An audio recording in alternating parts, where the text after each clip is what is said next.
Market માસ્ટર્સમાં આપનું સ્વાગત છે. હું છું પ્રીતિ દલાલ અને માર્કેટ માસ્ટર્સમાં આજે આપણે વાત કરીશું માર્કેટ એક્સપર્ટ યોગેશ ભટ્ટ સાથે. યોગેશભાઈ, ઘણું સ્વાગત છે આપનું સીએમસી બજારમાં. અને જે આપણે અત્યારની જે માર્કેટ સિચ્યુએશન જોઈ રહ્યા છે, એવું લાગી રહ્યું છે કે માર્કેટને આગળ વધવું છે, કારણ કે આપણે ઘણા બધા ઓલ ટાઈમ હાઈઝ બનાવી રહ્યા છે અને પછી પાછું એક સબડ્યુડ પરફોર્મન્સ આપણે જોઈ રહ્યા છીએ. એક અનડિસાઇડેડ લાગે છે ફેક્ટર. કયા એવા ફેક્ટર્સ તમે જોઈ રહ્યા છો જે માર્કેટની ગતિને રોકી રહ્યા છે? Good afternoon Pritiben. માર્કેટની ગતિને તો એકચ્યુઅલી કોઈ રોકી નથી રહ્યું. આપણે નયા ઇન્ડાઇસિસ બનાવી રહ્યા છે. એટલે I would say that lot of what is happening in Indian market also has some clues with US market. હવે તમે લાસ્ટ લગભગ 18 વીકનું જો ત્યાંનું પરફોર્મન્સ જુઓ તો એમાં S&P 500 18માંથી 16 time you know is improved on a week on week basis. એટલે આ એક 1970 પછીનું એક ઓબ્ઝર્વેશન છે જેમાં આપણને 18માંથી 16 વીકમાં વધારો જોવા મળ્યો છે. પહેલું. બીજું ઓબ્વિયસલી જે ગઈકાલે પણ મીટિંગ્સ ત્યાં હતી, મિનિટ્સ, એનું જે તમે સ્ટેટમેન્ટ અને કમેન્ટરી વાંચો તો ગઈકાલે એક નિર્દેશ ત્યાંથી મળ્યો છે આપણને ફેડરલ રિઝર્વ તરફથી કે નો ડાઉટ કદાચ જૂનમાં નહીં થાય, પણ પહેલી વાર આપણને ઇન્ડિકેશન ત્યાંનું મળ્યું છે કે ભાઈ રેટનો ઘટાડો આપણને આ વર્ષે જોવા મળશે ઇન ધીસ કેલેન્ડર યર 2024. હવે just go back little bit in the past, તો ડિસેમ્બર 23માં જો આપણે જઈએ તો ત્યારે નવેમ્બર ડિસેમ્બરની આસપાસ લગભગ 6 ટાઈમ રેટ ઘટશે એવું એક અનુમાન હતું યુએસમાં. એની સામે હવે અત્યારે જે નવો સિનેરિયો આવી રહ્યો છે એમાં, અને ગઈકાલે જે સ્ટેટમેન્ટ આવ્યું એમાં એવું લાગી રહ્યું છે કે કદાચ 2 કે 3 રેટ કટ આપણને towards the letter part of the year, એટલે સેકન્ડ હાફમાં આપણને જોવા મળે આ દેખાઈ રહ્યું છે. અને આનું કારણ ગઈકાલે જે આપવામાં આવ્યું છે કે economy, underline economy is growing very strong, that is one. અને સેકન્ડ જે કારણ આપવામાં આવ્યું કે ઇન્ફ્લેશનનો જે દર છે, જે ટાર્ગેટેડ ઇન્ફ્લેશન છે ત્યાં 2% આસપાસનું, તો એ હજી પણ એ કંટ્રોલમાં નથી. ઓફકોર્સ એની આસપાસ પહોંચી ગયું છે, પણ ક્યાંક ને ક્યાંક એવું લાગી રહ્યું છે કે આ પર્ટિક્યુલર નંબર અને ગ્રોથનો નંબર આ બંનેને બેલેન્સ કરી રહ્યા છે.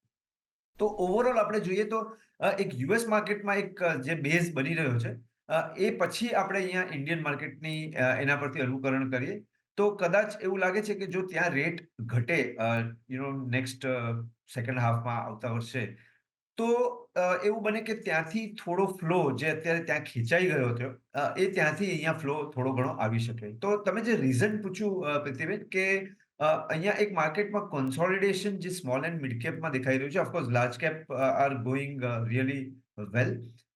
એમાં પાર્ટિસિપેશન સેક્ટર વાઇઝ આવ્યા કરતું હોય છે, પણ બ્રોડલી નિફ્ટી તો આપણે નવા હાઈ પર જ જોઈ રહ્યા છે. પણ સ્મોલ કેપ મિડ કેપમાં કોન્સોલિડેશન જોવા મળ્યું. તો I would say that people are may be waiting for this consolidation to get over, અને આ વર્ષના ચોથા ક્વાર્ટરના જે પરિણામો પણ આવે એના પરથી પણ આપણને એક જજમેન્ટ આવી શકે. તો I would say that it is in a wait and watch mode as far as the mid cap small cap is concern, અને લાર્જ કેપ્સમાં એ સેક્ટરલ રોટેશન જેને આપણે કહીશું એ પ્રમાણે બજારની ચાલ થઈ રહી છે. સો તમારા મતે આ જે કોન્સોલિડેશન ફેઝ છે, કેટલો લાસ્ટ થઈ શકે છે? Till elections, beyond elections, short time, કઈ રીતના તમે જોઈ રહ્યા છો? હજી કેટલું કરેક્શન બાકી છે? તો પ્રીતિબેન, એકચ્યુઅલી તો જે મિડ કેપ સ્મોલ કેપની આપણે રેલી જોઈ લાસ્ટ યર, લગભગ 55% આપણને ઇન્ડાઇસિસમાં જ, સ્મોલ કેપ ઇન્ડાઇસિસમાં પણ વધારો જોવા મળ્યો as compared to close to 20% in your Nifty market.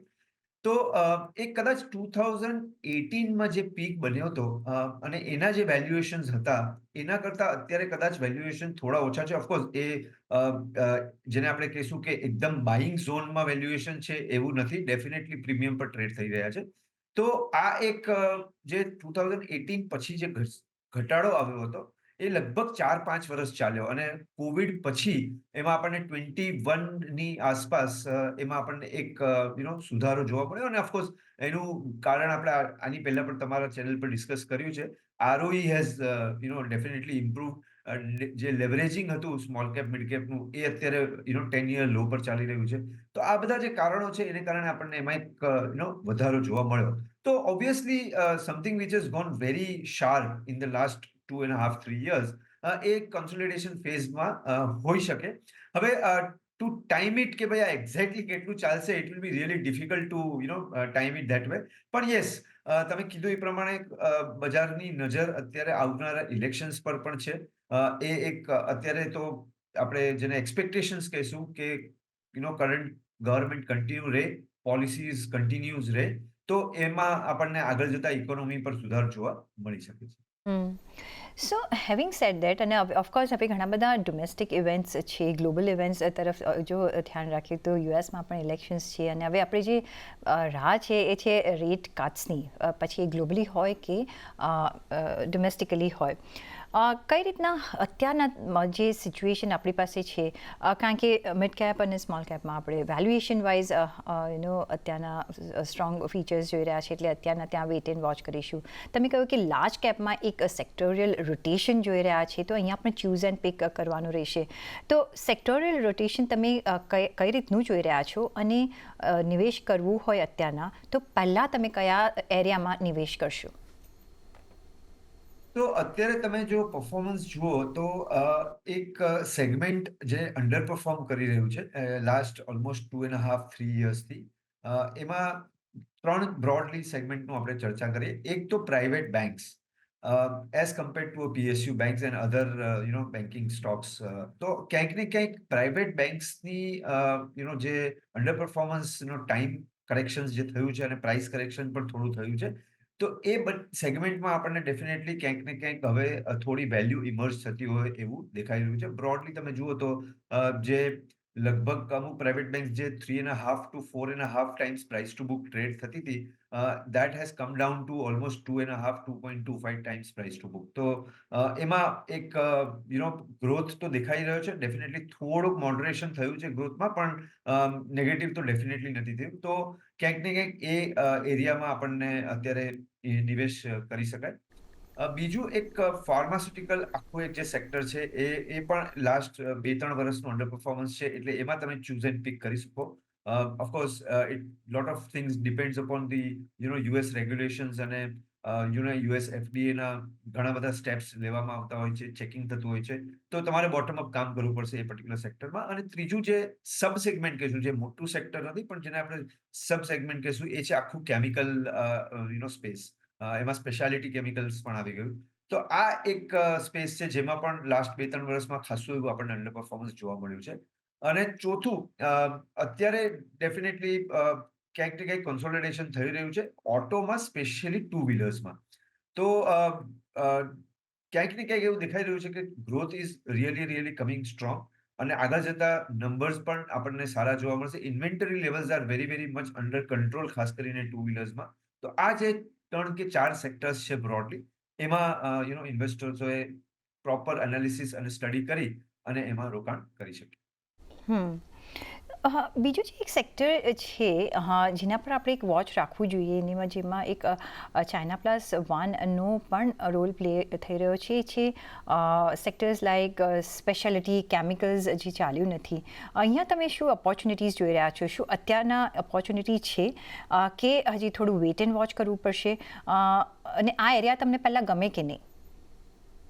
તો મેં હમણાં જ કીધું પ્રમાણે ડેફિનેટલી કેમિકલ અને speciality chemical has under performed in the last 2.5-3 years. એના 2 કે 3 કારણો છે. પહેલું કારણ છે તમે કીધું પ્રમાણે ચાઇના પ્રાઇસીસ જે હતા એ ઘણા જ કરેક્ટ થયા છે. લગભગ 40-50% પ્રાઇસમાં આપણને ઇરોઝન જોવા મળ્યું છે. તો એની અસર આપણી ભારતીય કંપનીઓના રિયલાઇઝેશન એટલે સેલ્સ પર આપણને જોવા મળી છે. તો એ હવે ક્યાંક ને ક્યાંક મોડરેટ થઈ અને પછી નેક્સ્ટ 3 ક્વાર્ટર કે 4 ક્વાર્ટરમાં આપણને એમાં થોડું ઇમ્પ્રુવમેન્ટ જોવા મળે, તો આ એક પર્ટિક્યુલર સેગમેન્ટમાં રોકાણ કરી શકાય. બીજું, સ્પેશિયાલિટી કેમિકલમાં I would advise investors to see the companies where they have done the big capex. જે 2 વર્ષમાં સારું એવું કેપેક્સ થઈ ગયું છે, અને એનું હવે કન્વર્ઝન સેલ્સમાં અને પ્રોફિટ્સમાં થવાનું બાકી છે. તો એ કંપનીઝને પણ રડારમાં રાખી શકે જેમાં હાઈ કેપેક્સ થયું છે. અને ત્રીજું obviously valuation we have to pay some respect. આજે અમુક કેમિકલ કંપનીઓ હજી પણ એવી છે જે very high price to earning ratios પર ટ્રેડ થઈ રહી છે. તો એ સેગમેન્ટને આપણે અવોઇડ કરીએ, પણ જે રિઝનેબલ વેલ્યુએશન્સમાં મળે આપણને, તો એ બધી કંપનીઝમાં પણ આપણે ઘટાડે રોકાણ કરી શકીએ. હા, યોગેશભાઈ, જે રીતે તમે કેપેક્સની વાત કરી રહ્યો છો, that reminds me to ask you કે આ વખતે જે ગવર્મેન્ટનું સ્પેન્ડિંગ છે એમાં we can't raise any questions, પણ જે પ્રાઇવેટ કેપેક્સ થવું જોઈએ, પાર્ટિસિપેશન આવવું જોઈએ, હજી એ નથી આવી રહ્યું. અને આપણે પ્રાઇવેટ જોઈએ કે પીપીપી મોડલ જોઈએ, અહીંયા એક થોડું સ્ટેગ્નેશન છે. તમે શું અહીંયા એક કોઈ રિકવરીનો પાથ જોઈ રહ્યા છો?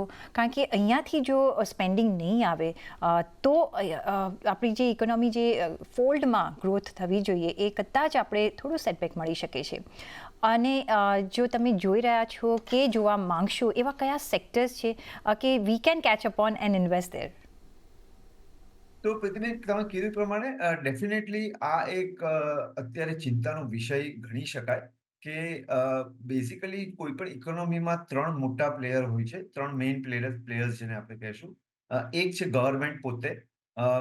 એમના ફાઇનાન્શિયલ ડેફિસિટ્સ અને સરપ્લસ પ્રમાણે એ લોકોનો એક ટાર્ગેટ હોય છે અને કેપેક્સ કરતા હોય છે. અને definitely we have seen from our government going up to 10 lakhs and 11 lakh crore for capex. એટલે એ જે પર્ટિક્યુલર એરિયા હતો it has been fully satisfied, I would say.